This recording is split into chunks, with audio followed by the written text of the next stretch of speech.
వాళ్ళు అడ్డగోలుగా రేట్లు ఛార్జెస్ ఎందుకంటే ఎట్ ఏ టైం ఇందిరా మిత్రులన్నీ స్టార్ట్ అయితే వాళ్ళు ఈ అడ్డమైన రేట్లు అడ్డగోలుగా ఏదైనా వ్యవహరించడానికి పోయినా ఈ అధికారులు ఈ కమిటీ మానిటరింగ్ చేసి వాళ్ళ మీద చర్యలు తీసుకోవడానికి ఉండాలి. అదేవిధంగా ఇసుక మాఫియా కూడా బాగా గతంలో విస్తరించిపోయింది. ఇప్పుడు నియంత్రించడం ఈ హౌసింగ్ స్కీమ్లకు ఇసుకకు సంబంధించి కూడా ఇసుక టోకెన్లు వాళ్ళకి ఇచ్చి ఎవరికైతే ఇల్లు శాంక్షన్ అయితే ప్రాపర్గా వాళ్ళకు ఇసుకకు సంబంధించిన టోకెన్లు కూడా వాళ్ళకు మనము చేర్చేటట్టు చూసి వాళ్ళకి సరిగ్గా ఇసుక ఉచితంగా ఇచ్చేటట్టు అన్ని ఏర్పాట్లు చేయాలి. ఎందుకంటే ఇసుక ఉచితంగా ఇస్తున్నాం కాబట్టి ఎంత ఇస్తున్నాం అప్పుడు టోకెన్ లేదు ఆ కూపన్లు వాళ్ళకి ఇవ్వాలి. ఆ లోకల్ ఆఫీసర్లు కూడా కోఆర్డినేట్ చేయాలి. ఎక్కడ ఇసుక అంటే ఇతర వ్యవహారాలు ఇసుకలో ఉండడానికి వీల్లేదు. ఇతర వ్యవహారాలు ఏమైనా ఉంటే కూడా కఠినంగా వ్యవహరించాలి వాళ్ళతో. కాబట్టి ఇసుక ఇందిరమ్మ ఇళ్లకు ఉచితంగా ఇస్తున్నాం.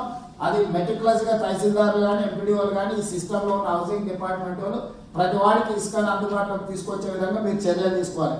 అదేవిధంగా ఇటుక తయారీ సెంట్రింగ్ యూనిట్ల తయారీకి రుణాలు దీనికి సంబంధించి ఏంటంటే సెల్ఫ్ హెల్ప్ గ్రూపులు కానీ రాజీవ్ యువ వికాసంలో ఉన్న వాళ్ళు కానీ పెద్దలు బట్టి విక్రమార్క గారు కూడా ఉన్నారు.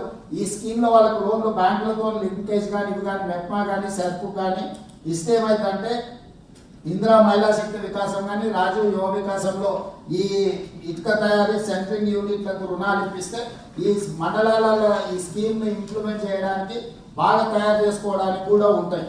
అదేవిధంగా ఇందిరమ్మ ఇల్లు యాప్లలో దాని పురోగతి ఎప్పటికప్పుడు అప్లోడ్ చేయాలి.